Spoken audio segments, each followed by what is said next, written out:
Good evening, everyone. My name is Mitch Cohen, and I chair the Northborough Select Board. Welcome to the Select Board meeting of the 4th of December, 2023. Call the meeting to order. I will read some opening remarks. This open meeting of the Northborough Select Board is being conducted remotely, consistent with Chapter 2 of the Acts of 2023, relative to extending certain COVID-19 measures adopted during the state of emergency. All members of the Northborough Select Board are allowed and encouraged to participate remotely. The Act allows the Northborough Select Board to meet entirely remotely, so long as reasonable public access is afforded so the public can follow along with the deliberations of the meeting.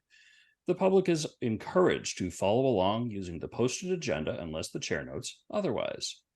Members of the public who wish to view the live stream or the recording of this meeting may do so by going to Northborough Remote Meetings on YouTube via the link listed on the agenda. Ensuring public access does not ensure public participation unless such participation is required by law. This meeting will feature public comment. I will now go around the virtual room and make sure everyone can hear and be heard. In order on my screen, Lisa. I can. Julianne. Aye. Kristen. Here. Laura. Yes. Everyone's got a different way of doing it. Excellent. We also have with us interim town administrator Mike Gallagher. Hi, Mike. Present. Okay, so for those watching at home, we are going to go into an executive session now, and then at 7 o'clock, or hopefully shortly thereafter, we will come back to open session and continue with the bulk of our meeting. Is there a motion to go into that executive session? Mr. Chair, I move the board vote to enter into executive session pursuant to MGL Chapter 30A, Section 21A3 to discuss strategy with respect to collective bargaining and negotiations with the Northborough Firefighters Union Local 3057 IAFF pursuant to MGL Chapter 30A, Section 21A2 to conduct strategy sessions and or contract negotiations with Town Administrator Timothy McInerney, and pursuant to MGL Chapter 30A, Section 21A3 to discuss strategy with respect to litigation. SA Farm. Due to the chair's determination that a discussion regarding these matters in an open meeting may have a detrimental effect on the negotiating position of the board. Second. Okay, motion's been made by Kristen, seconded by Lisa. Any discussion? All those in favor, Kristen. Aye. Lisa. Aye. Laura. Aye. Julianne. Aye. I also vote aye. Vote is unanimous in favor. We are now going to executive session, and we'll see everyone back here at 7 or shortly thereafter. Thank you. Thank you. Bye.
Good evening, everyone. We've concluded our executive session. Thank you for your patience.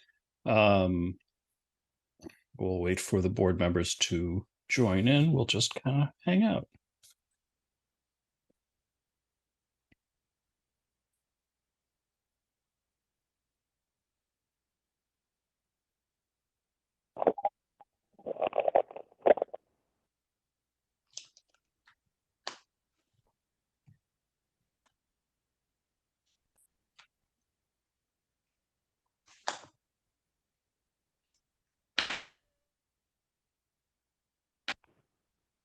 Hello.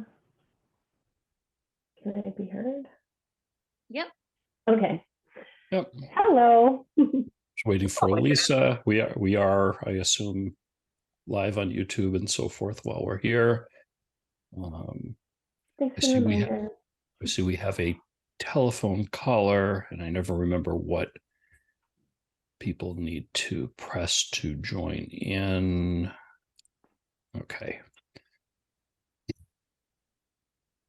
So telephone caller, at any point, if you want to raise your hand, if you don't know already, *9 is to raise and lower your hand.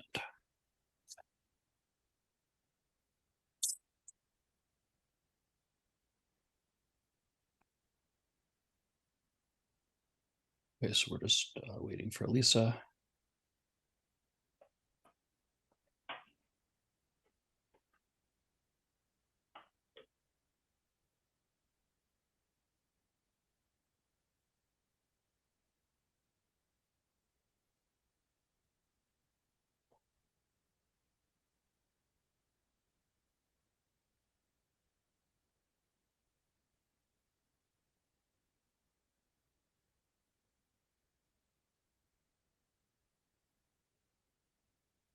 Finally.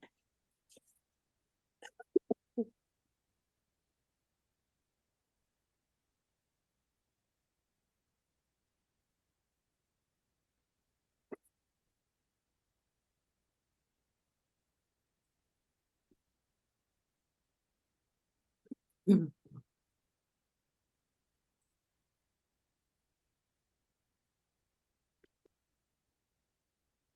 let's give it one more moment.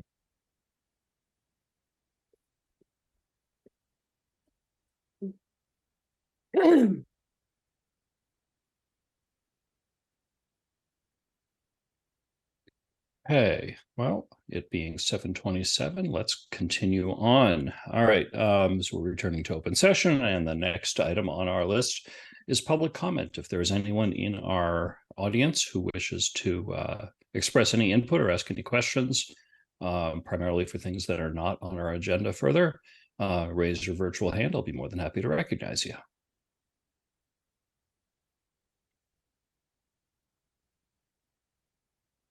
Going once.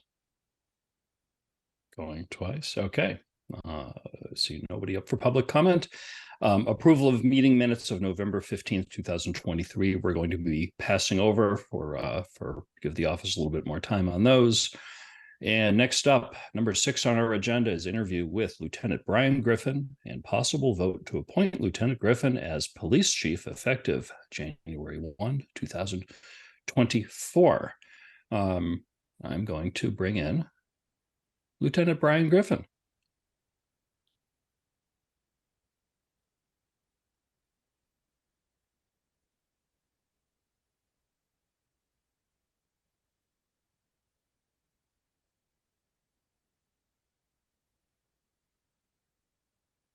Hi, everybody. I'm going to start my video. Okay, great. Here we are. How's it going? Very good, sir. How are you? I'm well. Thank you, sir. Good, good. So, a little strange in that we're interviewing someone we all know already. So we've had a lot of interviews, of course, for the town administrator position. We were meeting people new for the first time. This isn't the case here. I'll open it up by just saying that we received your letter of interest for the police chief position, which of course becomes vacant when Chief Liver retires at the end of this month. And you are the only candidate that we received an application from. It was an internal search, given that we knew you were interested. So I will start by saying, why don't you tell us maybe a little bit of something, even something about yourself, and then we'll go around the virtual room and see if anybody has any questions for you, and why you're interested in becoming chief.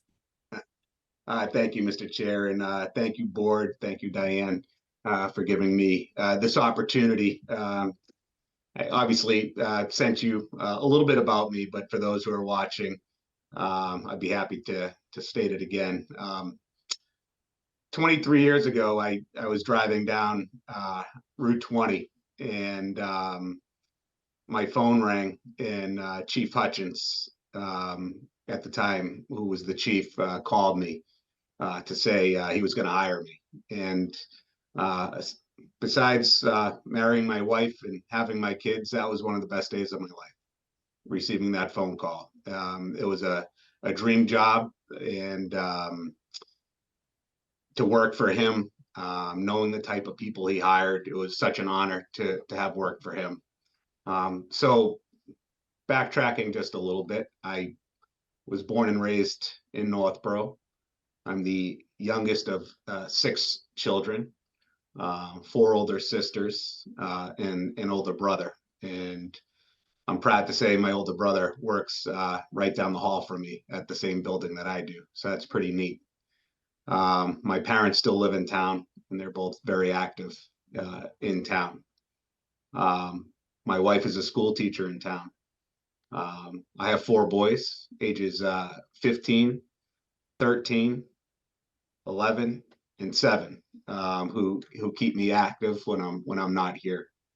I went to Algonquin. I played sports there. I was in the class vice president. Kind of involved in a lot of different activities while in high school. After high school, I attended Northeastern, and eventually graduated with a criminology degree from Assumption College. It's now a university. It was a college back then. So that was back in 2000. And then about a year out of college, I worked at the Milliken Middle School for a year. I was an instructional aide, working with a variety of the different population at the school, special needs and behavioral issues, those type of things. During that time, I was also fortunate enough to go back to Algonquin, where I coached football and baseball. And about a year after that, so that would have been 2000, there was an opening for the police department. And that's back to my original story of the phone call from Chief Hutchins. I applied. I knew it was a job I wanted. I knew I wanted to stay in town. I really didn't have an interest in going to a larger agency or going to the state police or the federal level. My family's rooted here. I'm a rooted person. And when I was hired, I had absolutely no plan on leaving. I had a goal of advancing my career. The earlier part of my career, I was your patrolman, working the overnight shifts and evening shifts and day shifts. And I like to stay busy. I was in the community a lot. I like to be visible and be somebody that people could come up and talk to me as a young officer. And I've kind of always maintained that. At least I hope I have. I kind of rose through different ranks. I went to detective sergeant, and ultimately lieutenant. And during my time as lieutenant, the only drawback to this position as a lieutenant is I'm really not out on the road. People like, hey, where have you been? Haven't seen you around. I'm much more involved in the behind the scenes operations of the police department, from policy and procedure, writing policy and procedure, doing our accreditation, which have been doing for the past year and successfully just got us reaccredited, doing training in making sure our officers are meeting the appropriate standards for being a police officer in Massachusetts. So that's the one drawback for the position as a lieutenant. But I did learn a lot. I did learn a lot of things. And in that, what I learned came a lot from Chief Liver And as you know, he only has a few weeks left. And I really can't thank him enough for what he has shown me, being a mentor, showing me a lot of things I didn't know about the job, even though I've been here for 23 years. He has given 44 years to this town. That's a long time. He has given his heart and soul to this police department. He is very, very, very proud of this police department. And I know at a meeting of yours a couple meetings ago in October, when he was supporting me, he said some really just kind words about me. And for that, I will always be grateful for. We've had great leadership that I've worked under, starting with Chief Hutchins and Chief Leahy for 13 years, and now Chief Liver. And if I'm giving this opportunity, I just hope to follow their lead. I'm going to put my own mark on things a little bit, but things are really good right now here. People have asked me, why do you want to become a police chief? I want to become a police chief here, nowhere else. And that's because, one, we have a great town. I'm proud of the town. I grew up in town. We have great staff at the town hall. We have a supportive select board. We have supportive citizens. Our citizens, our residents support us. And that is, our officers see that and they hear that, and it's very much appreciated. And the other main reason is I work with the best police officers, dispatchers, and administrative support staff around. We hire great people. We really do. And that's a testament to the past chiefs.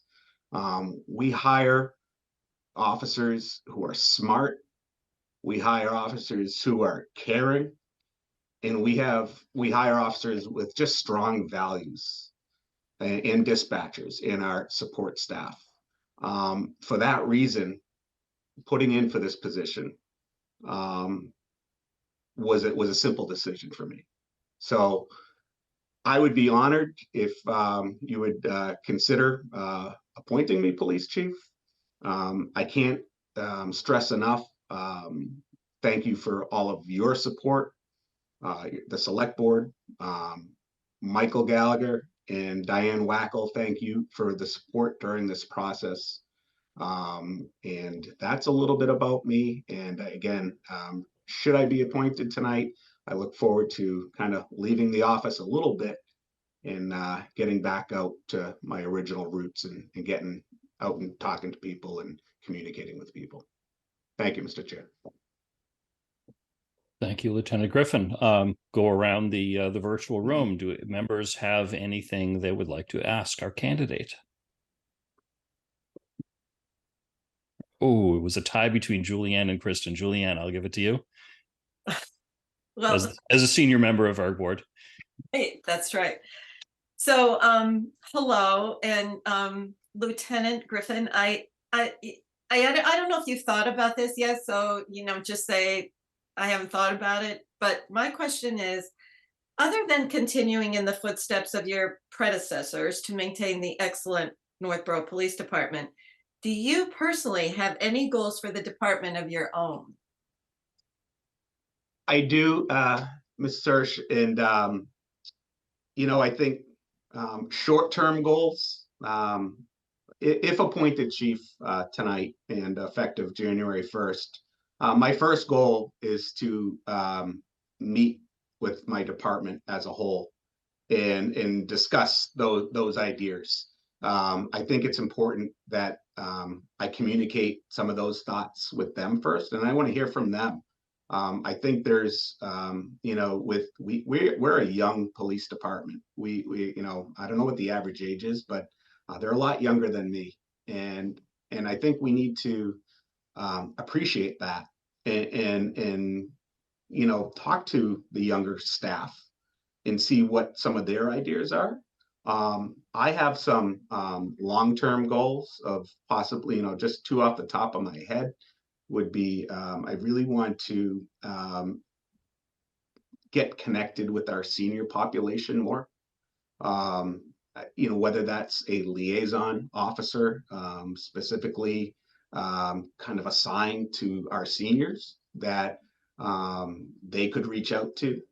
Clearly, any one of our officers could handle a matter involving a senior, but there's so many crimes right now we're dealing with identity fraud and things like that that impact our senior population, that it would be nice if we could have, maybe one officer as the liaison to that group. That's just one of the ideas I had. But I think I do have a lot of ideas, but I'd rather just kind of meet with the group in early January, and I'd be happy to discuss them further after that meeting, if that's okay with you. Of course it is. And that's a great answer. Thank you so much. Thank you. Okay. Kristen. Hi, Brian. Hi, Kristen. I've had a couple of experiences where I spoke to you in the one time I was at the police station. Chief Liver gave me a tour, and I met your brother. And since you brought him up, do you think it would be weird for you to be the chief with your brother your big brother? I didn't know Yeah. you were younger. I don't. Yeah, I am. I'm younger and I'm older. I mean, he's older, I'm younger. It's a great question. It's never been a problem. I've worked with him for 23 years. We've worked in different roles. We've always had that respect of each other and of each other's positions, where it's never been, it's always just kind of worked out through just talking to each other. So it's never been an issue, and I don't foresee it ever being an issue. Great. Okay, that's good. And just out of curiosity, so which elementary school did you go to? I was a Peasley. You were Panda, a not Pandy. Peasley Yeah. Panda. Yes, Peasley School. Peasley. Okay, yeah, Yes, the right answer. Thank you. there we go. I don't know if that was the right answer. There we go. Peasley mom. Depends what Peasley side of mom. the tracks you live on, right? The Tell me board's yourself. divided. I'm sorry. There you go. Thank you. Thank you, Kristen. Thanks, Kristen. Laura. Welcome, Lieutenant Griffin. It's good to see you, and thank you so Hey, Laura. much for for all you've done for our town and continuing to look to this new opportunity. Thank you, Laura. You bet. So, what are you most looking forward to in this new position? Yeah, I thought about that too, and honestly, I'm still going to be in an office, but it's really just getting out. It's those public events, like I was at the Christmas tree lighting the other night. It's just those little things that, as a lieutenant, it wasn't really my job to be the face of the department. So I used to like talking in public, and when I was a detective, I did a lot of talks at the high school on various topics, drugs and alcohol and stuff. And I really enjoyed that. So I've missed talking to people, and in this role, I'm really downplaying this lieutenant role, but it's a great job too. But I just had so much work to do in an office, and I really missed communicating with people. So that's what I'm most looking forward to, is getting out, finding out what people, residents, business owners, staff, listening to people, finding out what their needs are, finding out what their quality of life matters are in town, and seeing how we can best address it. So that's what I'm most looking forward to, is really just getting out and talking and listening. Thank you. Thank you, Laura. Very good. I don't see any other hands up. I'll ask a question. Are there, for yourself, this would be presumably January 1st, you'll be the chief. My assumption is there are some trainings or certifications or some things you would want to do to further educate and better yourself. I'm curious what those are. and how you plan to go about that while also being a chief. Sure, and that's a great question too, Mitch. In the sheet I gave you, a couple of years ago, thinking that this is maybe the route I wanted to take, I started pursuing some certifications in budget and employee law. It's really a lot to learn, and that's something I'm still going to be learning. I'm fortunate to have learned a little bit through the chief and through Karen Mueller, our administrative assistant, who's fantastic. But those aren't, those, I got to keep working on that. I got to keep going to those type of trainings. Employee law is super important. Any sort of leadership training that's out there, I love to attend just to see what else is, what other people are doing. Attending conferences, networking, seeing what other police chiefs are doing, and what is the town of, what is Marlborough doing? What is Westborough doing? Just getting out in those settings where you can network, and that's through our Mass Chiefs of Police Association. That's super important. You pick up so many little things. Even our accreditation process, which, as you know, we just completed, where myself and all of our sergeants are assessors. So we try to go to one assessment a year in another town. And that requires myself or a lieutenant or the sergeants to go out to another police department for 3 days and to see what they're doing there. We're there for a purpose. We're there to assist in the accreditation, but oftentimes we're taking tidbits back with us to possibly implement here. So any sort of networking like that, I'm all for. Great. Thank you. Any other questions, Lisa? Well, the reason I'm not asking a lot of questions, which I normally do, is that I was very fortunate to have a tour of the police station, and speaking with you during that tour, we discussed a lot of things. We discussed the value of promoting from within and all of the benefits that the town actually gets by doing that, and that you've worked hard to get to where you are today. And I think that I feel confident. I hope we have a lot of see you more often at our meetings, and hear what you may have accomplished or what you plan to do. And as we have been, more quiet in the past with COVID and everything else, and look forward to having a new face and new ideas coming forward, innovation, and look forward to having you on the group. Thank you, Lisa. Appreciate it. Are there any other questions from the board? Sounds like that has concluded our questions. At the end of an interview, I like to turn the tables. Are there any questions you would like to ask of us? It's okay if there are none.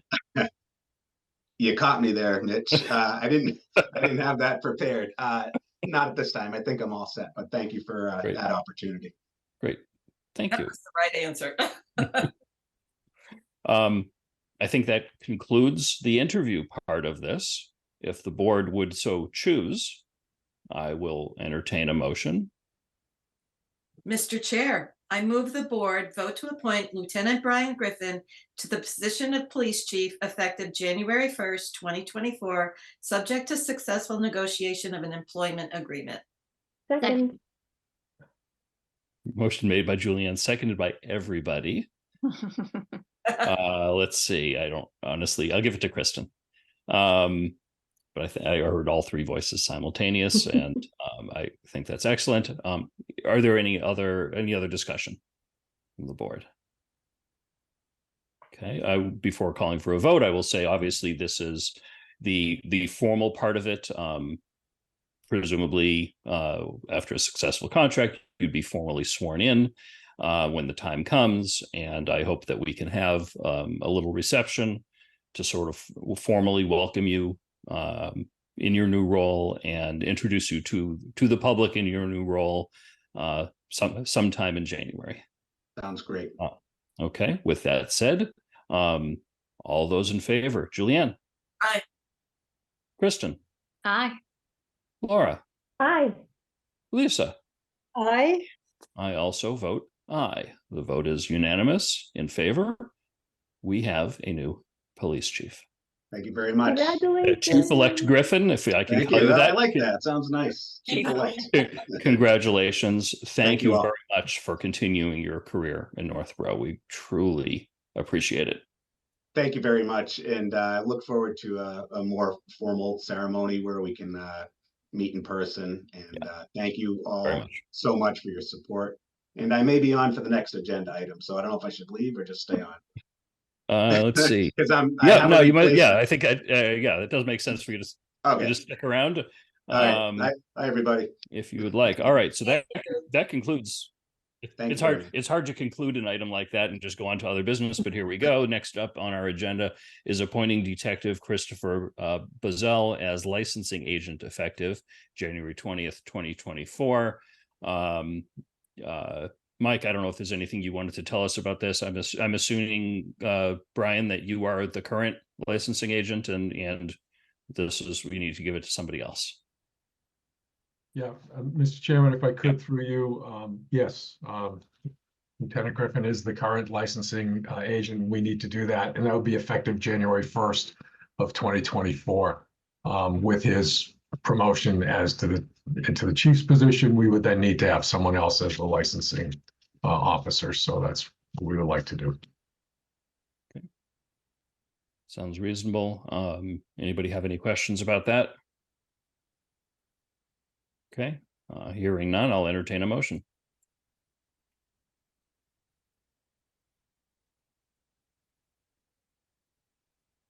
Lisa, this would perhaps be a good time for you to look down.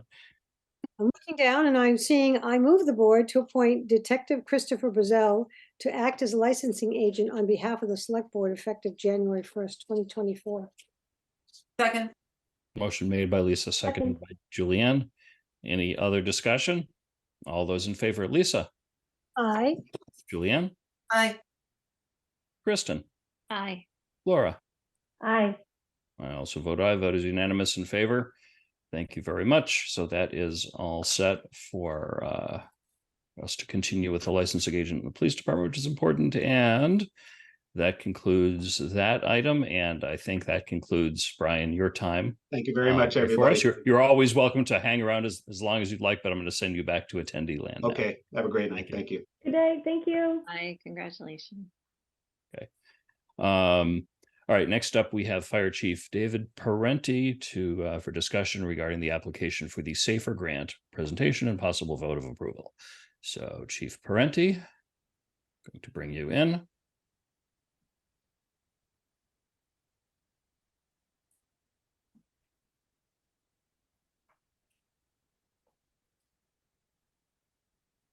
Evening. Good evening, sir. How are you? Good. Deputy Aspesi should be out there as well. Okay, well, I was going to ask if there's anyone else you wanted me to bring in. Yeah.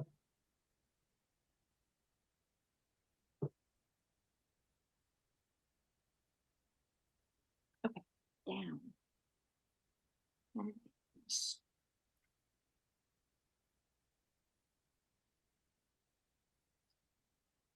Hey, there he is. Hello, everyone. Deputy, how are you?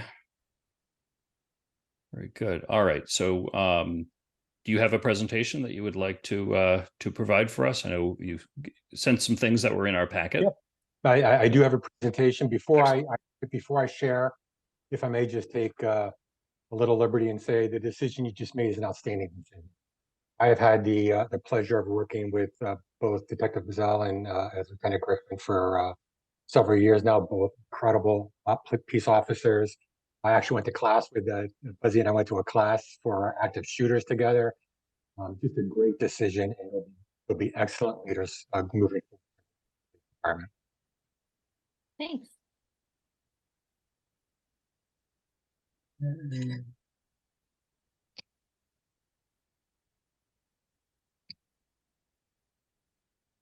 I assume you can see. Can you see the SAFER grant, or do We you do. see? Okay, Yeah. excellent. Thank you. So the reason we're coming before you today is to talk about the Staffing for Adequate Fire and Emergency Response grant that came out in 2004. At that time, FEMA, who was the sponsor or the main sponsor of this grant, Recognize that fire departments across the country, both career departments and call departments and volunteer departments, were having difficulty staffing. And they came up with this program, this paper program, to help departments hire personnel and to retain personnel, and to recruit volunteer personnel. It's been a great program. It's for primarily for fire department activities, ambulance activities, medical services, prevention, risk reduction. This grant's gone through several iterations. It's been everything from a 5-year grant to a 3-year grant, which it is now, and for 100%, and then which it is now. I think before it was 75%. It's been crazy. It's been all over the place. So this is where we are now. So one of the things that one of the big reasons that they recommend this change or this grant is so we can meet the NFPA 1710, 1720 standards. Now, NFPA is the National Fire Protection Association. And they set out requirements or recommended standards that says for a typical house fire, now this doesn't include a strip mall or a multifamily. This is a typical house fire. You should have 15 firefighters on the initial. We have 5 on duty.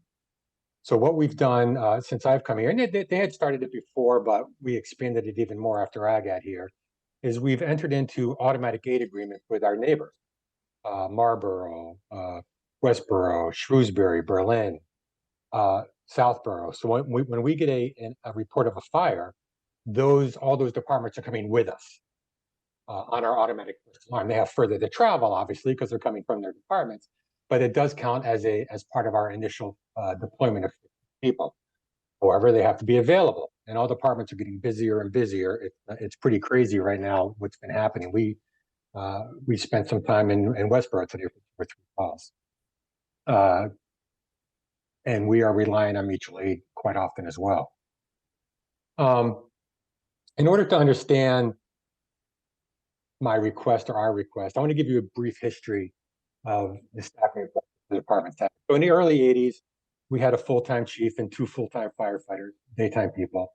As demand increased and volunteers or call firefighters weren't as available, work changed. People didn't just release. Back when I first started, if we had a fire, all the volunteers could leave work and come in. That doesn't happen anymore. People don't allow that.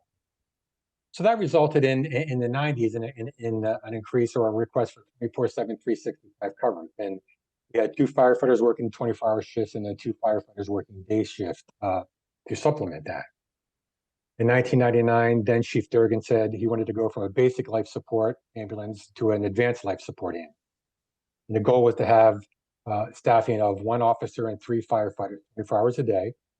And it took until 2009 to get that staffing level. That just happens sometimes by the time we get everyone hired and can actually figure out what they need to do. In the meantime, Chief Durgan said, okay, in 2002, he said, you know what? We need 6 members to staff. At that time, the board determined that we didn't need that. In 2009, he said, okay, we need 6 people. And as a result of Avalon Bay and Northborough Crossing coming in, we're going to implement fees on them and initially use that money to fund those positions. And according to my research, those positions were funded and approved, but they were never filled. And I do not know why they weren't filled. I can't find anything that says why they weren't filled. Yes, I'm getting text telling me my microphone's in and out, and that's just because I have terrible coverage on my head. I apologize. In 2013, Chief Durgan again asked to increase, and this time he wanted to go 1 officer and 7 firefighters. And he also requested at that time to put on a deputy chief and a full-time fire prevention officer. That is what led to the 2015 study that I commented on in my memo to the board.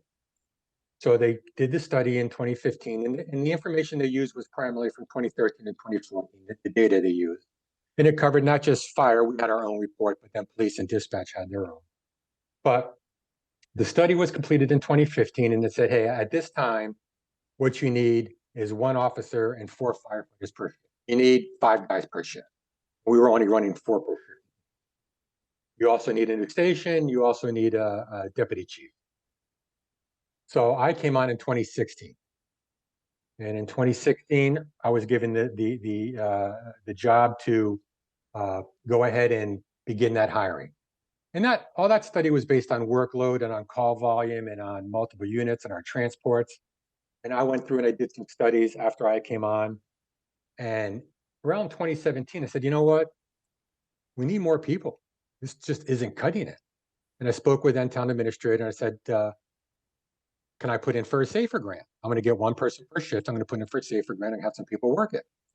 So we went ahead, we wrote up the safer grant, had all the data, all the support for it, all the supporting data for it, came into the town administrator and he said, no, I'm not going to sign that. I'm not going to approve it. I don't know if it went to the board at that time. I can't tell you. I know I only worked through the town administrator at that.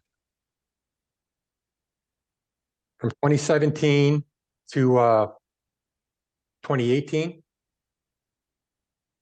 I'm sorry, from 2017 to 2023, I spoke with the town administrator multiple times. I advised him of the need for additional people.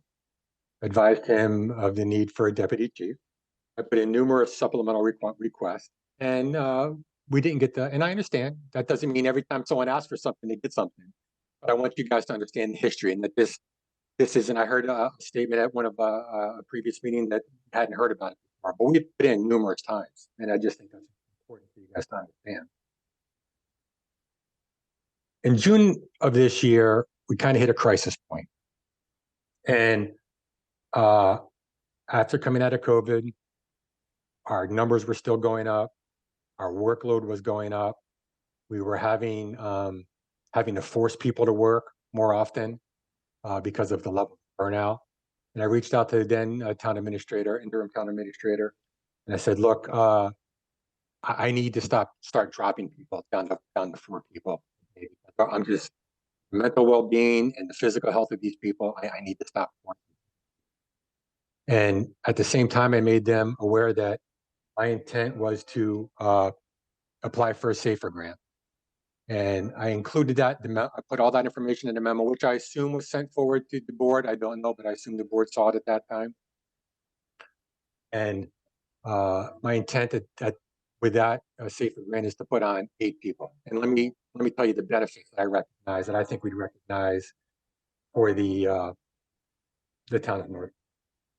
So I apologize, I went too far. So the first thing and most importantly is our firefighters' health. And I apologize for the clock in the back. It'll stop after a few more chimes, if you can hear that back there. Most importantly, as I said, the well-being and the health of our people and the services they provide to our community. The ability to respond to additional and overlapping calls. Unfortunately, over 20% of our calls are overlapping calls now, and sometimes 2 deep, sometimes 3 deep, 4 deep. The ability to attract and retain highly qualified firefighters and paramedics. We've lost 5 recently. They're leaving for other departments, and one of the reasons they stayed is the workload is just much for them. And they like being busy, but being busy is one thing, being overloaded is. We see a possible anticipation of an increased ambulance fee collection rate of around $120,000 because we give up EMS runs because we have to call mutual aid ambulances in because we're tied up for our own calls, our second or third calls. So we end up giving those calls away. Adding additional members, adding 2 per shift, would give us the option of actually dropping when needed be for vacation or sick or to 6. And we would recognize the savings in overtime if we did that of about $250. We see that as a great benefit as well. Now, the data that I cited to you earlier, this is kind of important. The population in 2015 was 14,150. Population in 2020 was 15,741. So we've gone up, and I think obviously we all know that we've gone up even higher. Calls for service in 2015 were a little over 2,000. Last year we were at 2,553. Calls per service per day are up.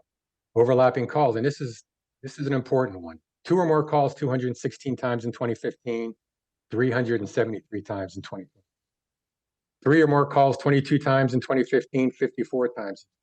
4 or more calls only 2 times in 2015, and 13 times in 2022. Our transports went from 962 to 1,446. And those transports are what really chews up our time. Sometimes our turnaround time is 45 minutes an hour at the hospital. And our workload per unit, which is the number of calls per unit, has gone from 3,224 to 4,352. In addition to that, our firefighters do over 2,000 hours of training every year. We do 941 non-emergency details, over 1,000 inspections, over 1,000 permits. We run a senior safe program and a safe program for the students. We did over 72 events in 2022, and we interacted with more than 4,000 people. So what exactly are we asking? We're asking for funding to hire. We're asking to hire 2 additional members. That funding will be provided for the first 36 months, 100% by FEMA government. Now, what that covers is all salary benefits, and contractual items that are in the CBA. It doesn't cover things such as uniforms. It doesn't cover overtime. It doesn't cover training and firefighter turnout gear. Those costs.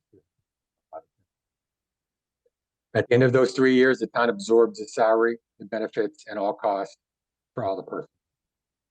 So doing some, when we first spoke with the chair about this, he wanted us to sit down with the then finance director and with the town administrator and see if we could get some solid numbers about what this was going to be.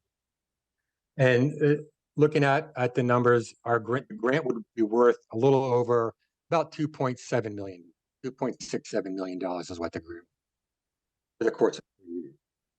At the end of those 3 years, the town would have to absorb just slightly over $1 million, $1,033,360. If done in such a way that we increase our budget over those 3 years a little bit each year, we avoid having the impact all occur in that last year. I want to thank the members of the board that actually that came down and spoke with us over myself and the deputy over the last 2 weeks, and I hope I was able to give you some information that helped you along with this decision. And we are here if there's any questions. So I can drop down my presentation so we can at least see each other again, because I hate when all I can see are these little boxes of you guys. It drives me nuts. I'm going to go ahead and stop sharing, and I can see you all again. So if there's any questions, please jump right in. And we do want to. I don't want to put the guys. What I don't want to do, folks, is have several firefighters spend several months putting together a grant that they work very hard for, and then come to the board and the board say, no, we're not in. So I don't think it's fair to them. I think it's fair to them to come to you, give you the information we can give you, and have you say, yes, go ahead. That's what we're hoping to get tonight. The window for the grant opens in February. The grant is currently scheduled to sunset next September. Now, whether or not the federal government brings it back depends on whether it's election year or not election year sometimes. It's hard to tell right now where everyone's leaning, but if we're lucky enough, they will bring it back. If you have any questions, myself and Deputy Space would be more than happy. Kristen, question. Hi, thanks, Chief. Two questions. So the slide you showed that was the difference between 2015 and 2022, I believe. I did take. Correct. Yep, it was 2022. I didn't use 2023 because I wanted the whole year. Yeah. Okay. And it was, oh, well, how detail oriented of you, because it is December and a lot of people call that the end of the year, but not you. Good for you. No, I'm a little anal when it comes You're to a data. numbers guy. Yeah. You have to be accurate. If I can't reproduce it right, then I'm lying to you guys. Right. Okay. So I took a screenshot of it. So these numbers are pretty dramatic. Just ambulance transports 962 in 2015, and in 2022 it was 1,446 workload per unit. So what does unit mean? You have 3 units? Great question. So each piece of equipment, each apparatus, they're just separate. So when we have a med call, you're going to get 2 units responding to that med call. So that would be 2 runs, because there's 2 units responding to that. We don't count those as incidences, but we're telling you how many times those trucks are going out call. Okay. And so it's a difference between 3,000, sorry, 224 runs. It's about 1,000 more runs. And yeah, and 4,000, yeah, a little more than 1,000. So, Yep. Okay, and so the big question is the number of staff the same in has in 2015, did you have the same number of staff you had in 2022? In 2015, we had 4 people per shift. In 2022, we had 5 people per.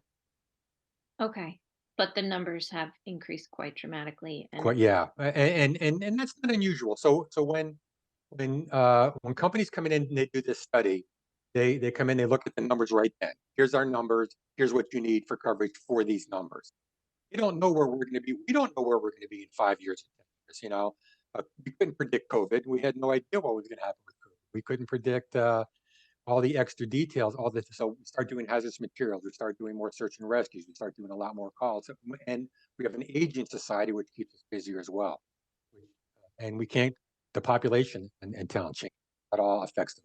yeah, I mean, I just think of the difference in the number of people and the number of buildings and Yep. So okay, and then my other question was on the next slide you had something called non-emergency detail. What is Mhm. So back when I first got here, details, which are if somebody's welding and they need to hire a firefighter, because I require for welding. Someone's blasting and they need to hire a blaster. They need to hire a firefighter to oversee the blasting.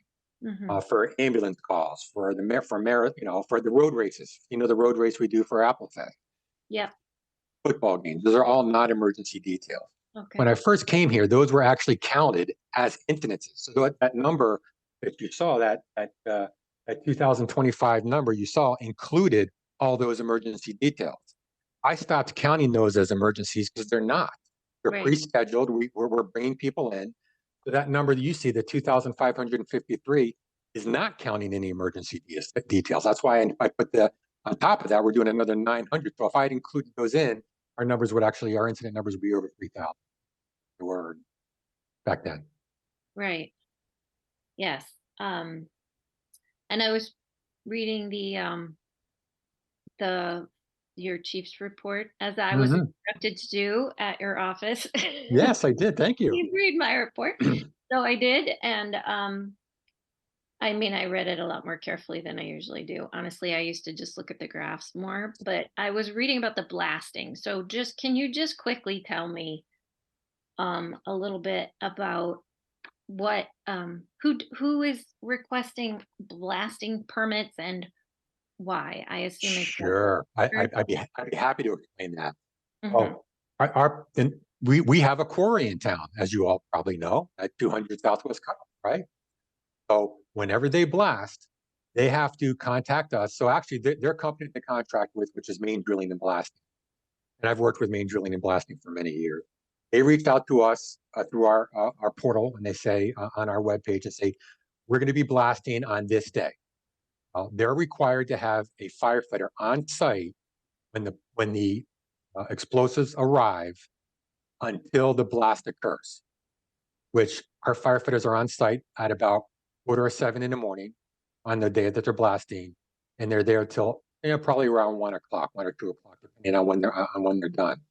And the firefighters are ensuring that they're following all the required rules. Are they giving the notifications to the neighbors that they have to? Are they shutting down the highway? Are they using what are they using? How much explosives are they using? How many blasts are they doing? All of that stuff, and they record it all. Mhm. And that all comes back to me the next day, along with all the seismograph charts. And I Mhm. review, did they follow all the rules? Did they do the notifications? Did they do everything? And was all the seismographs right? And we review that to ensure whether or not we're going to give them a blasting permit the next time they want to blast. Interesting. So that's done for every blast. And when people are building, sometimes we've had blasts that had to happen out on South, where there's lead, out on Brewer Road. We had blasting out.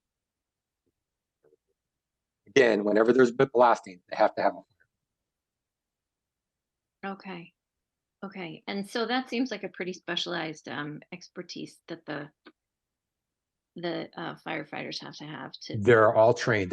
Before they can take a blasting detail, they have to be trained. Before they can take a welding detail, they have to be trained in the Yeah. requirements are. That took a really big leap forward. Several years ago, 2 firefighters in Boston died as a result of welding that was being done without a permit, properly be fire. And things really took off after that. And all the firefighters have to have the training before they can do the weld. Okay. Okay. Good. Wait, I had one more question about oh shoot. Okay, well, let somebody else go. I've been hogging anyway. I'll come up with it in a second. All right. Oh, Mitch, you're muted. I was muted. I get my one chance. Julianne. Well, I actually have a follow-up question to Kristen's question. So when you something like go on site for a blasting operation, do the companies reimburse you? Yeah, so it's actually paid at a completely different rate, and it's paid into a revolving account. So we have a revolving account for detail. Within the collective bargaining agreement that the union has with the town, there's a separate rate for blasting for detail. And what we do is we charge whoever's requesting the detail, whether it's a blasting detail, an ambulance standby, whether someone's working on a sprinkler system and shutting it down, they get charged a rate slightly higher than what we pay the firefighters to cover for administrative costs. So that there's no cost to the town, any details. It's all covered by whoever the requester is, whether it's an ambulance standby at a football game or a race, or if it's a welding detail at a business. Okay, and my second question is, in the report we received in our packet, you listed many, many, many towns who have taken advantage of this grant. Yes. Have you heard any anecdotal stories about how the town then absorbed the extra staff into the town budget? Yeah, there's several ways to do it. Some depending on the size of the community. I'm going to be pretty specific. Okay? So Worcester just got one this year for 8.6 million, I think. A city the size of Worcester can probably 8.6 million may be able to absorb that in 1 year. Most communities, like our size communities, what they do is they ramp up. So next year or this year, when we put in the budget, they would increase our budget by $250,000, and that money would be used to buy the turnout gear, or maybe provide some additional training, because some of these new firefighters would need additional. And every year you increase that extra amount by a little bit, so it's not this big $1 million hit in the last year. It's small increments each year, and by the time you hit the 4th year, you're there. Okay, and I just want to clarify one thing, which makes me feel a little better about, because we do have to look at the repercussions of this, right? Of course you do. I think you mentioned in the report that we already spend $250,000 on overtime. So that will probably go away, right? No. And it's important that doesn't go away. We still have to. Our departments don't make widgets, right? We have to staff. We have no choice. Right now, we're staffed at 5 people a shift. If we hire 2 per shift, we can drop 1 and dropping it if we have to. So we're running 7 people a shift.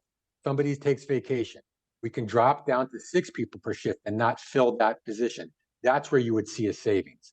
If we only hire 1 person per shift, we'd have to maintain at 6 all the time. The only reason we've dropped right now is because of the workload, the physical and mental toll it was taking on our people.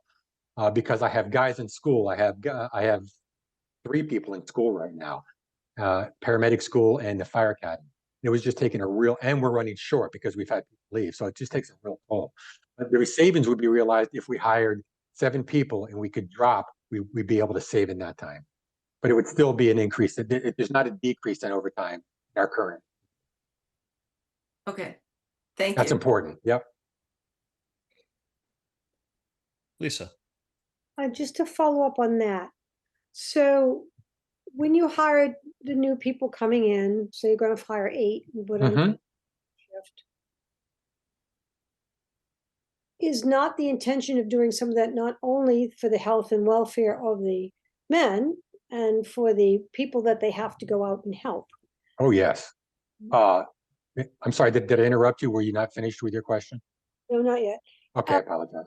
But the overtime is not covered by this grant. That grant money is just for the regular, how many hours a week that an employee works in that position. That is correct. So you have to Yes, uniforms and you have to pay for education and you have to pay for overtime.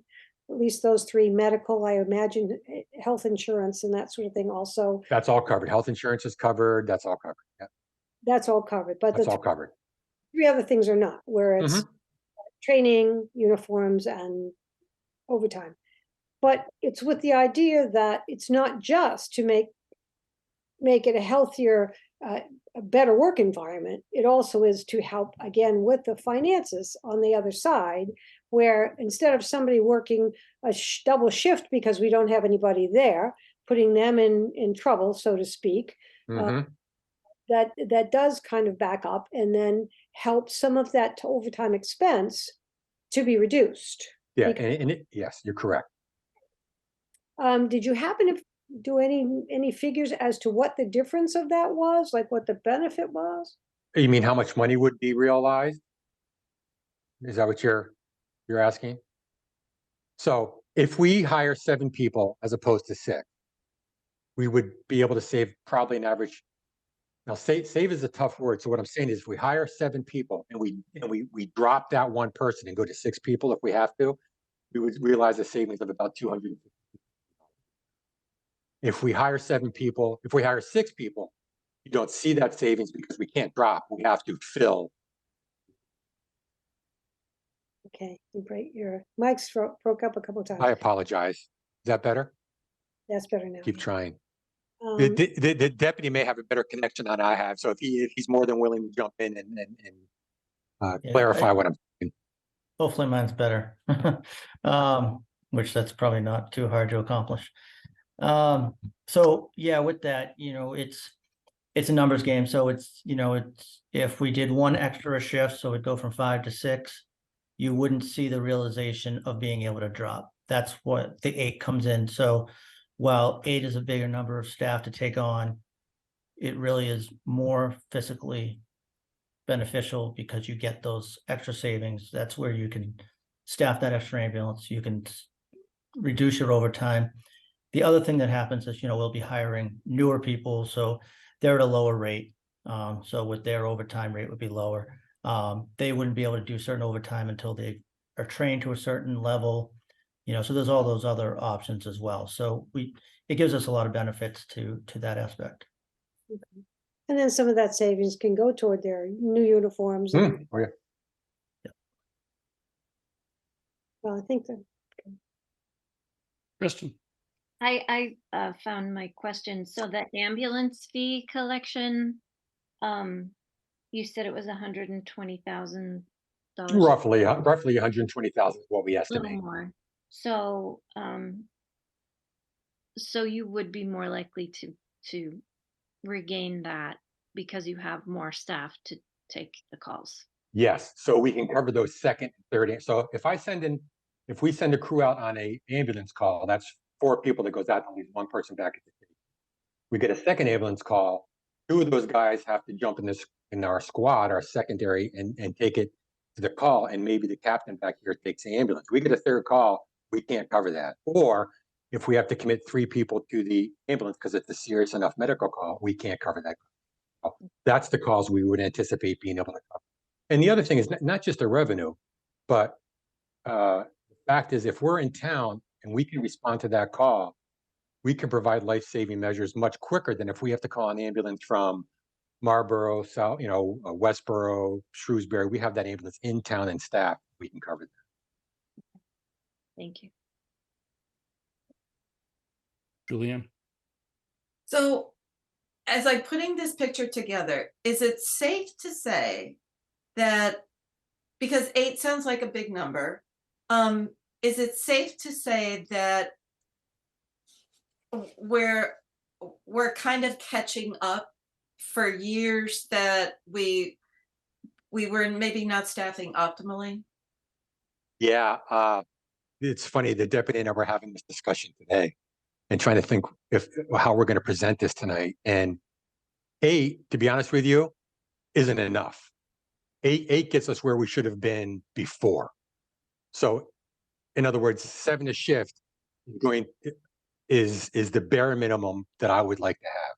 I would like to have more, but I think we need to be realistic in what we expect the town to take on. It's foolish to come in and say you need to increase us by 4 people a shift. It's just not realistic. You need to increase us by 3 people a shift. So we try to be realistic while still getting the service we need. But Julianne, you're very accurate. We're playing catch up. And what are our chances of getting the grant? That's a great question. Hopefully, I have some pretty good grant writers. One of them sitting on the screen here, looking at you, Deputy Spazey. Don't turn around. And I also have Michael Parr, who is our hazmat. Yeah, I think some of you guys have met Michael. Michael writes a great, and we can justify why we need the grant, and that's the whole thing. That data that we have. You guys know I'm a data geek, but that data makes the difference. When you're submitting a federal grant, you can say A, B, C, D, and I can hit all of these things. They're going to say, "Yeah, you're right. You're a 1720 community, and this is what you need, and here you go." Okay, thanks. Thank you, Laura. Thank you for putting this information together, and I just want to acknowledge how much I appreciate the firefighters that we have and the work that they're doing. And I underestimated the pressure that staffing caused for them, and I apologize that so many of those prior requests weren't heard. And I do, the financial impact is important to me, but I would rather, their health and well-being is critically important to me. So I want to understand the financial picture of it, but I definitely understand the benefit that would, give to the rest of the team to have that pressure alleviated on them.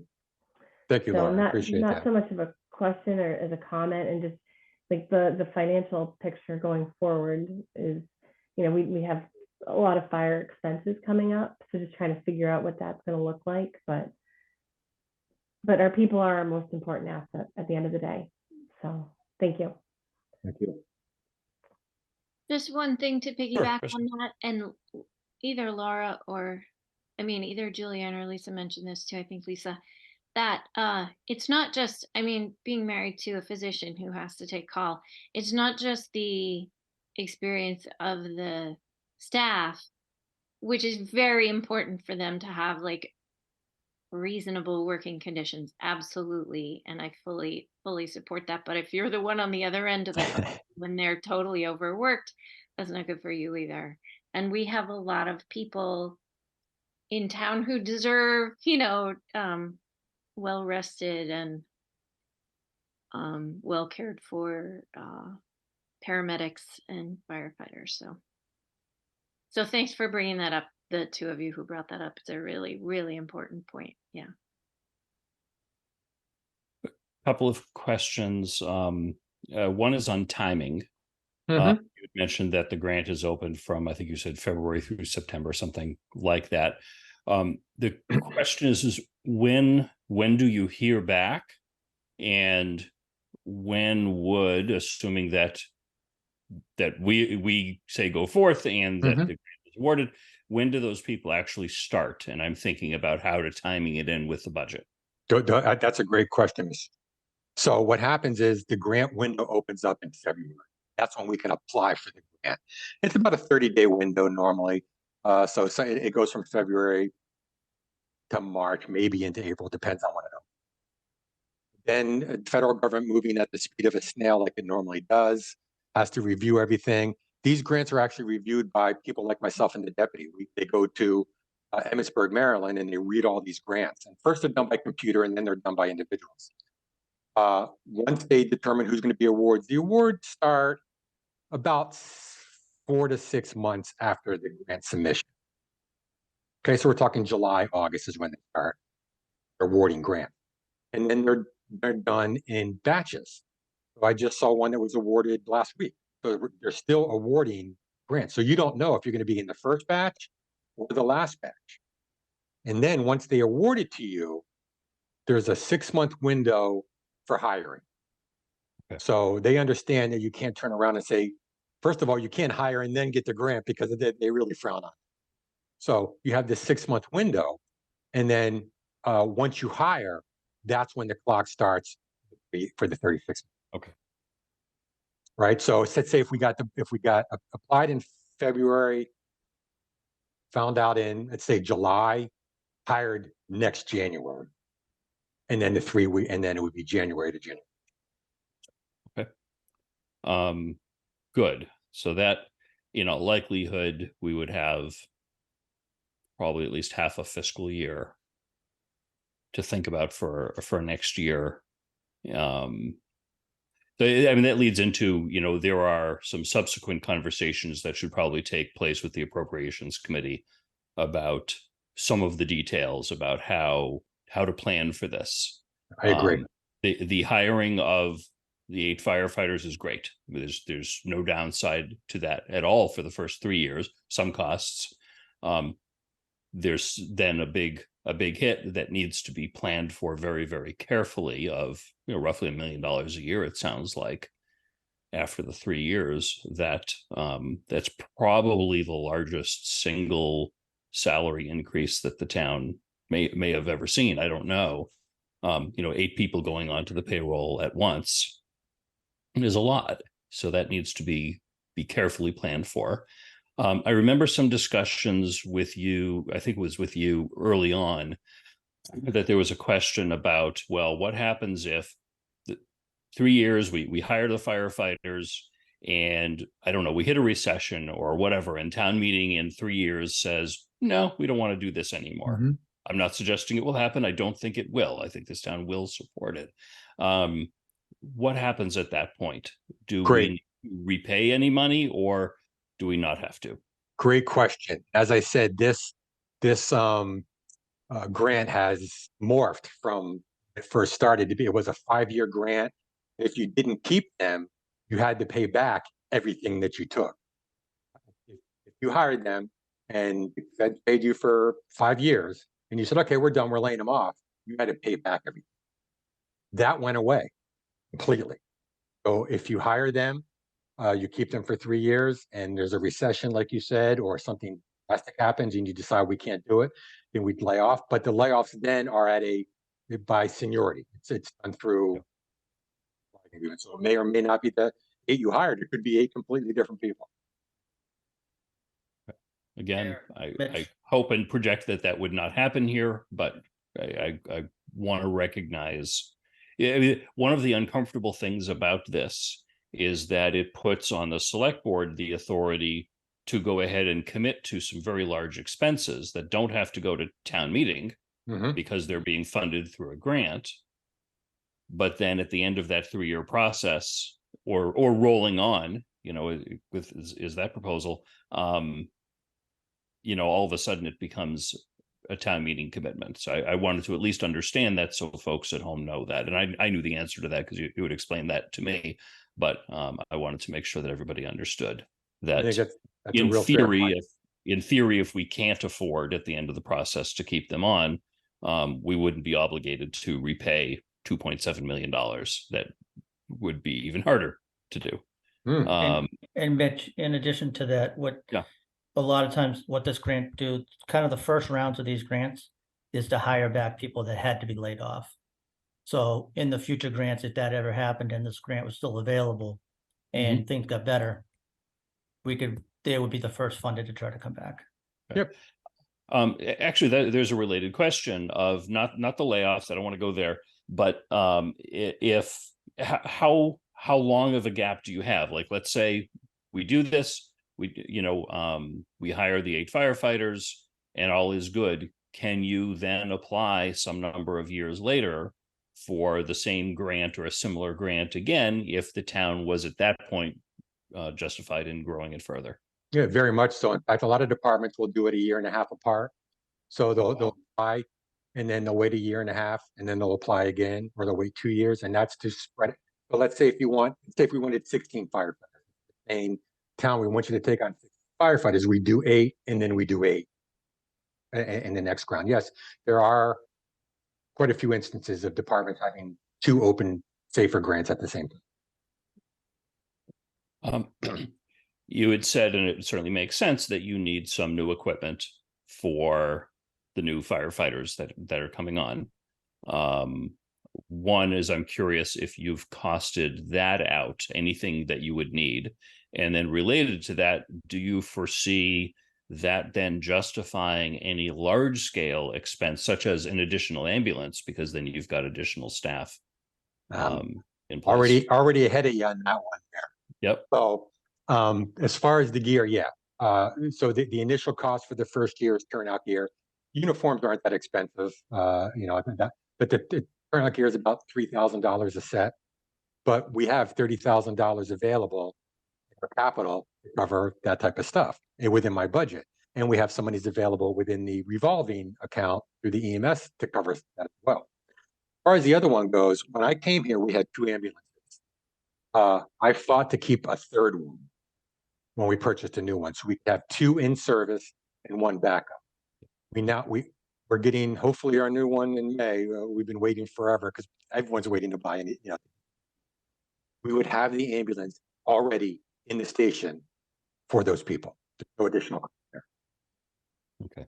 So the one that is your backup now is still good enough to keep. So then you'd Yep. have 3 regular to go out and about, and still 1 backup. Okay. Correct. And also on that, if we're able to run that third ambulance, that's now creating income into the ambulance revolving fund, which helps fund the replacement ambulances. And it also allows us to do mutual aid calls. Let's say if one of our ambulances are out and we get a call from Westboro and they need an ambulance, well, we can go over there and then we bill for that. That's an income that we.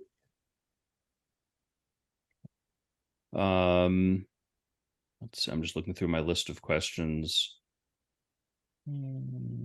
I think, yeah, you've answered everything that I had. Anyone have any additional questions? I will remind the audience that if anyone in the audience has any input for us, you're always welcome to raise your hand at any time. I don't see any hands up, and I don't know if we would have any up. I think if we have no other questions, does the board want to start discussing their thoughts about supporting this grant?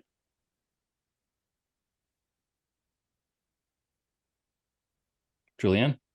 First, I mean, look, you know, in 3 years, if it doesn't look like we can support it, it's not irrevocable. But I think that the fire department deserves this, and it's, you know, why would we not take advantage of this? It's a fantastic program. We need it. We need it for all sorts of reasons. We need extra staff for all sorts of reasons. And you know, if there's trouble down the road, we can make corrections. But I'm fully in support.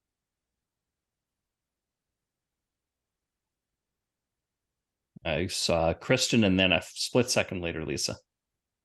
Okay, yeah, I have to get this out quick because the dog is making noises and I'm afraid she's going to start barking. So the joy of Zoom meetings. So thank you to Chief Parenti and Deputy Chief Asbazi for just doing all this work and bringing this to us. And thank you so much, Chief Parenti, for trying really hard previously so many times. And even though you were not listened to, I'm glad you came back. I'm glad that the wind's changed, and I'm glad we're able to support you, because I 100% support this idea. It's a win-win for me, and I love the idea of supporting the fire department. Oh, there's my bark. Okay, Lisa's turn. Lisa. I agree with, I think I think it's a support from the town. It's not just from us. I think the fact that there's so many people who rely upon your services for their health and well-being, those emergencies that nobody thinks about until it happens. And then when it happens, they're just so happy to have the ability to be taken care of when that's ultimately what you need is your health. So I think that a better understanding too for anybody watching that it is to write the grant. We are giving you, go ahead, write this grant. We're not just saying, oh, it's going to happen, because we really don't know actually if it will happen.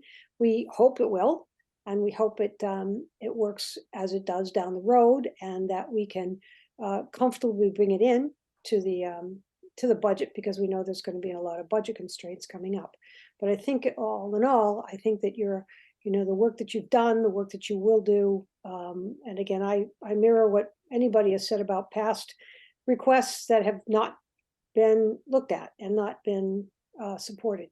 I think that's something we hope to change as a group, that we are supportive and we do care, and we want to hear from you, and we want to hear from the citizens that these are things that we assume everybody is very aware of and has a great need. And we'd like to see it move forward. So thank you. Okay. Any other comments? I mean, I'm supportive of this. I am cautiously supportive. Given the finances, I do think we should go forward with it. One of the things I think about goes beyond the fire department, that if you, as one of our department heads, had been requesting this through staff, through the prior town administrator, and it either never got to the select board or never got much discussion, I certainly didn't see anything take place. It makes me wonder if there are other departments out there that have also been making potentially very justified salary requests or expense requests, hiring requests, that there may be more coming that we need to think about in the totality of this. So I think it's very important. Work with the appropriations committee, work with the incoming town administrator. Hopefully the incoming town administrator will soon hire an incoming finance director, whose job, their hands will be full, planning for the budget and trying to figure out how to work in a $1 million increase in the salary line item in 3 years, in the best way possible. So yes, so I'm supportive, but there's work to be done to make it actually work. Right. Any other questions or comments? If not, I will entertain a motion.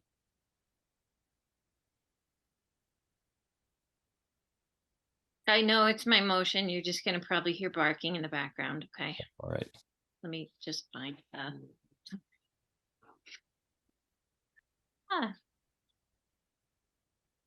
Okay, I'm sorry. Oh, she's so annoying. Okay. I move the board vote to approve the fire chief's application for a staffing for adequate fire and emergency response SAFER grant under the U.S. Department of Homeland Security, DHS, Federal Emergency Management Agency, FEMA, grant program as presented by the fire chief, and to authorize the town administrator to submit a letter of support. Second. Okay, motion made by Kristen, seconded by Lisa. Any other discussion? All those in favor? Kristen? Aye. Lisa? Aye. Julianne? Aye. Laura? Aye. I also vote aye. Vote is unanimous in favor. Chief, Deputy Chief, thank you very much for your time. Thank you for the work preparing for this, and good luck. And I haven't looked at the paperwork that you need to do for this. I imagine if you're submitting for a grant of $2.7 million, it's not just a fill out a piece of paper and send it in. It's a little work, but the deputy got it under control. Great. Thank you all very much. And the data collection you've been doing for the last several years, I know will help with that. Yeah, thank you. Great. Thank you very, very much. Thank you. Mr. Chair, so you stay on for the next item? Sure. And the next item, discussion and possible vote to approve a memorandum of agreement between the town and Northborough firefighters local 3057 IAFF. Chief, do you want to just give us a quick rundown on what this is? The board is very familiar with this process of what this is, but for the public's benefit. Sure, I'd be happy to. So the collective bargaining agreement between the local and town specifies a residential requirement, and it's 15 miles from border to border. And this stems from a state law that was created back in 1978 that someone said, okay, we want our firefighters to live close by. And back then, firefighters did a lot more recall. It was a different society. A lot of things have changed in that time. We're finding that a lot of our firefighters live or want to live outside that 15-mile area, and that there's a lot of qualified people that have applied and then pull their name when they find out that they have to move into within that catchment area. So the request was that we expand that out to 40 miles. I'm happy to say that the union tonight actually had their meeting, and they voted unanimously to go forward without anything else. They were terrific, and that's where we sit. If we can get this will be terrific. It'll help with improvement. It'll help with retention, and it'll help people we currently have happy. That's great. Thank you, Chief. Any questions or comments from the board? Or anything else from staff? For those who watch agendas carefully, you have noticed that this was an executive session item for the last couple of meetings. That gave us the opportunity to discuss the specifics with the chief and have the right people discuss that with the union. And with that concluded, sometimes those conclude in such a way that then we discuss it publicly, and here we are. If there's nothing else, I'll entertain a motion. Mr. Chair, sorry. I move the board vote to approve the memorandum of agreement between the town and the firefighters union local 3057 IAFF. Second. Motion's been made by Laura, seconded by Julianne. Any other discussion? All those in favor? Laura? Aye. Julianne? Aye. Lisa? Aye. Kristen? Aye. I also vote aye. Vote is unanimous in favor. Thank you, Chief, Deputy Chief, and all of the firefighters. I hope this makes it a little bit easier to fill your ranks, and once we get this grant, to continue to do so. Thank you all very much. We appreciate it. Sure. Thank Thank you. you. Bye, Thank you very guys. much for joining us tonight. Let's see. Next up, we have discussion and possible vote to approve a contract between the town and town administrator, Timothy McNerney. We put this on the agenda with the expectation that we would receive all of the information that we needed to from our search consultants in advance of tonight, and having us give that one final review. That hasn't come in yet. We think that's going to come in tomorrow. So in anticipation of that, we're going to be scheduling a meeting for Friday morning to officially go through that and finalize that process. So we're passing over any other discussion or vote on that tonight. And next up, sure, Mike. Julie, sorry, Mike. Yeah, Mr. Chairman, thank you. Through you, I just wanted to let you know that I heard from the folks at MRI, and they're going to overnight the data to my attention tonight. So we should have it tomorrow. Fantastic. Great. Yep. Just, let me know when that arrives, and we'll make sure everyone has a chance to review that in advance of Friday. Okay. Appreciate that. Reports. Let's see. Laura, any reports tonight? Yes. It has been a busy couple of weeks, and there has been some really just amazing opportunities to connect with the community. So I had the honor to speak at the tree lighting. Many thanks again to Community Affairs for hosting that. It was a beautiful event. It was 50 degrees. It was maybe the most picture perfect tree lighting in history from a weather perspective. And it was well attended. And thank you to the firemen, to the policemen, and to the DPW, as well as all the other groups, the honor guard that made that possible. Yesterday, I had the opportunity to attend Frank Brown Jr.'s Quilt of Valor ceremony at the American Legion. Mr. Brown is a World War II veteran who assisted with the nuclear bomb, and he did a lot of great work. So it was really nice to celebrate him yesterday. I got to run the Northborough Turkey Trot organized by Northborough Recreation. There were over 700 runners and walkers. It was an amazing turnout, another perfect weather day, and I think everybody had a really great time. Thanks to everyone that made that event possible. I got to attend the Thanksgiving gathering that was coordinated by Kristen Black from the Board of Health for our guests from South America at St. Bernadette's. I especially thank all the volunteers who continue to devote their time to ensure the well-being of our guests. And this is a really nice opportunity to reconnect with all of them. The Northborough Girl Scouts are hosting a giving tree from now until January 6th to help people in Northborough and surrounding communities. If you want to donate hats, scarves, and other items to help keep the community warm, there's a tree in the lobby at the Northborough Library where you can donate those. And then this last is an update for the Community Acts. Community Acts is a non-denominational teen and youth community service group through Trinity Church. They have partnered with the Northborough Health Department to establish a giving tree for our guests this holiday season. Trees have been set up at St. Rose and Trinity, and a sign-up genius has been created for online participation. They're hoping to receive all the gifts by December 17th. So if you are interested in participating, you can visit Trinity, St. Rose, or you can email the Northborough Community Group at trinitycenorthborough@gmail.com. And that wraps up my report. Thanks, Laura. Kristen, any reports tonight? She's still barking. I just gave her a bone and everything. I don't know what to do. She's my first dog ever. Maybe I shouldn't go right now. Let me deal with the dog. Sure, I'll come back to you. Julianne, any reports tonight? Yeah, just a quick, the Garden Club annually sponsors Holiday Enchantment, where they have a speaker and raffles, and you can buy some greens. And that event is being held this Saturday, December 9th at Trinity Church. There will at 12:30 p.m. and the location has changed. So online it asked if you would please sign up for the event beforehand, because it was originally scheduled for the library, which has limited seating, but now we have more seating. So if you want to attend, just come on down Saturday afternoon to Trinity Church for some festivities. That's it for me. Thanks, Julianne. Lisa, any reports tonight? Just a few. I wasn't able to attend a couple of those events that Laura talked about. I did happen to send over a sweet potato dish, however, to the Thanksgiving dinner. And I today spent quite some time with the fire chief and Deputy Aspesi.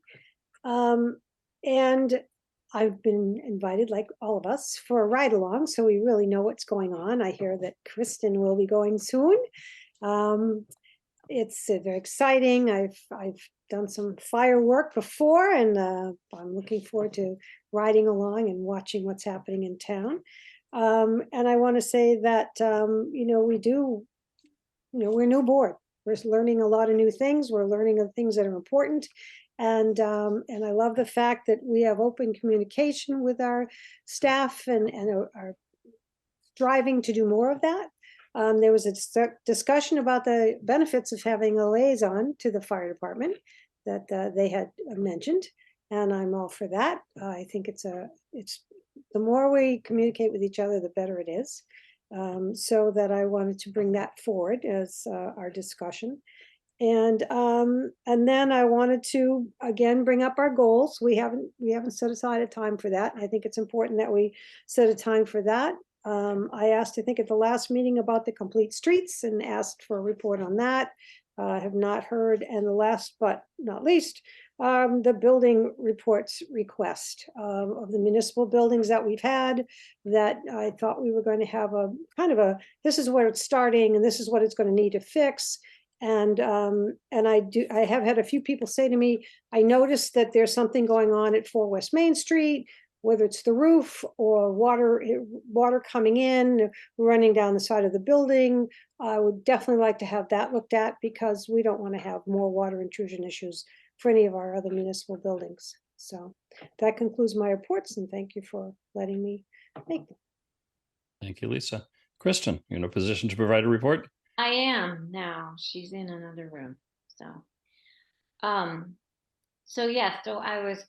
glad that Laura and Lisa both had a chance to go to the fire department. I had this tour at the police department a few months ago, so it was fun to go to the fire. Well, I had a tour at the fire station, but I had never really like chatted with the fire chief, and then I got to meet deputy chief last week. I really didn't understand the gory details of the condition of the current fire station sewer problems and the workloads of the firefighters. So they gave me some good ideas on ways to keep our staff and our firefighters and our police in mind as we keep this town going. And yes, I did get invited to go for a ride along. So I'm going this Thursday and I'm super excited. They did say that it's a Murphy's Law thing with the fire department that, the one day that I go or any of us go, it'll be really slow. And then as soon as we leave, they get a million calls. So a couple of them said that. So we'll see how it goes. Speaking of the fire department, as I said, I paid a little more careful after visiting with the fire chief and the deputy chief. I spent a little more time on their report this month, and I'll do that with the police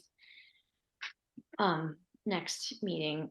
But anyway, at the end of the report, there is a survey that someone had filled out, a resident who had the paramedics come help them. And the survey rates communication, courteousness, compassion, and some other things. And the paramedics that showed up at this call got 5s on each item, which is the highest. The person said, though they hate to have to call the ambulance, relatable, every time they've had to, they get A1 fantastic service and personnel. That's a quote. I thought I'd point that out and say thanks so much to the guys at the Northborough Fire Department. And I am also on the Town Hall Feasibility Study Committee, which I have not yet mentioned in my reports because we haven't really done anything yet except talk. But at our last meeting, it was a big deal. We voted to which architects are going to do the actual feasibility study, and we chose Icon Architecture. They have built and renovated many town halls, and we felt they were the experts in that specific type of building.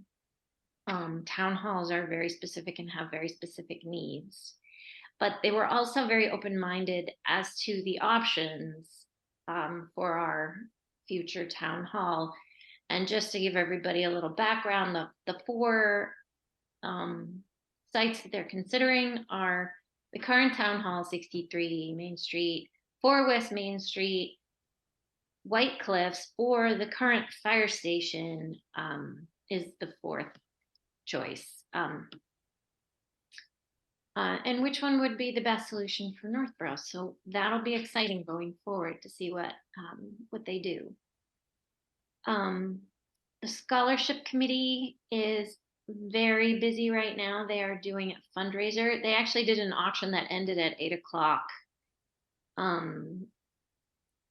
to get more donations, but they're also just accepting donations, and there's a lot of information about what they're up to on the scholarship committee page on the town website. And if you have any questions, you can go to northboroughscholarships@gmail.com. You can email that, and they will. I believe it's probably Liz Nolan who will answer your email, and she knows everything. So more on that. They have some other things happening, more details on their sneaker. They did a big sneaker drive, and that is evidently pretty successful. So Liz is going to give me the details of that for our next meeting. And then I'm going to go back to something I haven't done in a long time. I'm going to give you a quote, and this quote is sort of like a poem. And Julianne's like, oh, Kristen, she's doing quotes and poems again, because I haven't done them for a while. But anyway, this one's by Oliver Herford, and I just thought it was so perfect, and we all need it right now. I heard a bird sing in the dark of December, a magical thing and sweet to remember. We are nearer to spring than we were in September. I heard a bird sing in the dark of December. And that is the end of my report. Thank you. Thank you, Christian. Thank you for the return of the quotes and poems. Couple of things. Last meeting, I mentioned the Toys for Tots, where you can bring toys to the fire station. At that point, I think tomorrow night, the 5th, was going to be the end date. They have since extended it to December 11th. You can bring toys to the fire department any day from 9 a.m. to 6 p.m. Let's see, I was going to mention something about the fire station building committee process during the discussion about the grant. Particular thing is, if anyone is worried that, oh gee, you were designing the fire station for the old staffing level and now all of a sudden you're talking about adding more people, the fire station was designed with the expectation of increase of staff. So this will not change our design process whatsoever. At this past year's town meeting approved 2 charter changes. One of them was the removal of the residency requirement for the town administrator. I'm pleased to report that that has been signed into law just a few days ago on the 28th of November. Governor Healy signed that. And then the second one, which is the formal renaming of Board of Selectmen to Select Board, is trailing behind that just by a little bit. And I don't know exactly when that'll finish up in the legislature and go over the governor's desk, but I imagine sometime in the pretty near future. The tree lighting, which was already mentioned, was awesome. Lori did a fantastic job with your speech. And it was so nice to have so many people there and all the kids singing and everything else. It was very nice. And related to that, on Wednesday, the 13th of December at 5 p.m. will be the town menorah lighting to celebrate the Jewish holiday of Hanukkah. I will be there. I'd ask any member of the community of any faith or religion or none at all, please join us. We will have donuts and possibly some other fun treats that evening as well. And that ends my report. And next up on our agenda are town administrator reports. Mike, do you have anything for us tonight? Thank you, Mr. Chairman. I don't have anything additional for you this evening. Okay. Di, anything for us tonight? You're muted. My space bar is not working. I don't have anything tonight. Thank you. Okay, thank you. Next up on our agenda is we have execution of cemetery deed 1181. Is there a motion? Mr. Chair, I move the board to vote to execute cemetery deed 1181. Second. Motion's been made by Lisa, seconded by Kristen. Any discussion? All those in favor, Lisa? Aye. Kristen? Aye. Julianne? Aye. Laura? Aye. I also vote aye. Vote is unanimous in favor. Is there any other business that anyone has for Julianne? You have something? Yes. So, Lisa mentioned a few topics that we've all been waiting to discuss, and I can add to that list. Sustainability Committee wants to talk to us. We have White Cliffs that we need to talk about, ARPA money. And I wonder if it would be helpful at the end of every meeting, and to write this as an agenda topic, that we discuss future agenda items so that we kind of know when these topics will be coming up. Because personally, I like a lot of time to prepare for things, and I just think it would answer a lot of questions and help us to know when we're going to address these issues. Yeah, I think something like that makes some sense. I think when I first joined the board, I mentioned that when I served on the board in another town a number of years ago, we instituted a future agenda topic sort of section to the agenda page, and it listed items that were tentatively identified for sometime in the next few meetings. It was never comprehensive because it can't be, and it was never definitive because it can't be. But for major topics that the public is interested in and board members are interested in, something like that can make some sense. And sometimes it's helpful to know if even there's a liquor license coming up or a common vic license for a new restaurant. Sometimes that's nice because people ask us, when is that restaurant opening? We might be able to tentatively answer that question. I think that's something to work on with our new town administrator once they're in place. Because that's preparing us for meetings is a significant job of the town administrator. But I think working on something like that does make some sense. I do expect that hopefully at our next meeting that we may have something for White Cliffs to hear from the planning director, and I am also hoping that Complete Streets will be ready for presentation then. I don't know that for sure. And I think, Mike, you had said that the building assessment report is pretty close to being ready to come to us. Mr. Chairman, sorry, through you, I apologize. I thought I had sent that to you already. I will get that into everyone's inbox tonight or tomorrow morning. Okay, great. And if there's something that we should discuss as part of that, I haven't seen it yet, so I don't know, then we can certainly put it on an agenda for further discussion. Thank you. Sure. I assume no other business. We have one more public comment item. If anyone in the public would like to offer any input, now would be the time to raise your virtual hand. Going once, going twice. No takers on public comment at all tonight. It's been quiet. With that, I will entertain a motion to adjourn. So moved. Second. Motion made by Julianne, seconded by Kristen to adjourn. No, there's no discussion under Robert's rules for adjourning. All those in favor, Julianne? Aye. Kristen? Aye. Lisa? Aye. Laura? Aye. I also vote aye. Vote is unanimous in favor. We are adjourned 9:07 p.m. Thank you very much, everyone. Have a wonderful night.